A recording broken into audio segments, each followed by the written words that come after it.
Assalamualaikum warahmatullahi wabarakatuh. Izin perkenalkan diri, nama saya Bunga Mutiara, NPM 19315007. Di sini saya akan menjelaskan tentang konsep dasar dan klasifikasi dari materi robotika. Konsep dasar robotika. Konsep dasar robot sendiri ada 4, yaitu harus memiliki sensor. Yang kedua, harus memiliki yang namanya kontrol atau sistem kecerdasan. Yang ketiga, harus memiliki aktuator atau peralatan mekanik. Dan yang keempat, harus memiliki power atau sumber daya tenaga listrik. Yang pertama, mengapa robot harus memiliki sensor?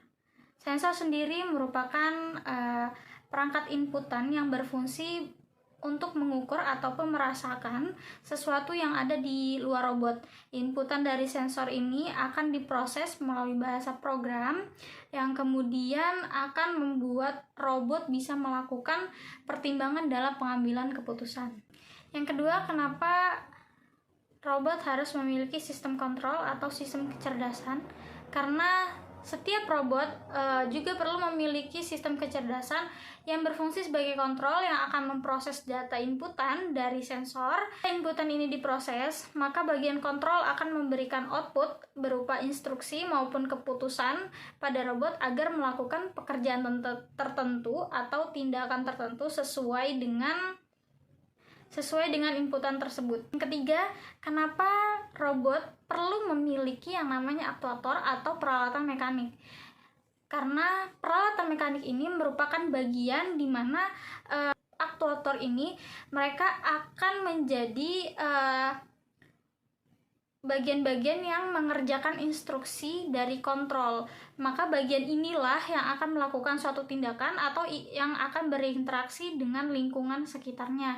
Contoh dari bagian ini adalah seperti roda bermotor sebagai penggerak ataupun lengan yang berfungsi untuk memegang.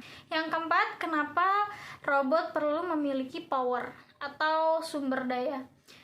Sumber daya atau power yang digunakan di sini adalah bagian yang akan memberikan sumber tenaga kepada seluruh bagian robot agar komponen elektrik dan mekaniknya bisa berfungsi. Bagian power umumnya terdiri dari penyedia tenaga listrik seperti baterai ataupun transmisi yang berfungsi untuk mengkonvert tenaga listrik yang dibutuhkan setiap komponen sesuai dengan yang dibutuhkannya. Kemudian ada klasifikasi robot secara umum. Yang pertama ada non-robot mobile, dan yang kedua ada robot mobile, ketiga ada robot gabungan non-mobile dan mobile, dan keempat ada robot humanoid.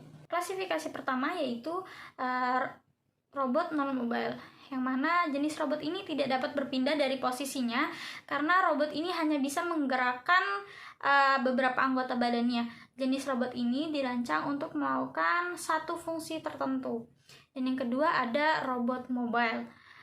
Jenis robot ini justru sebaliknya seperti robot non-mobile, yaitu dia dapat bergerak dari satu tempat ke tempat lainnya. Contohnya seperti line follower robot. Yang ketiga ada robot gabungan non-mobile dan mobile.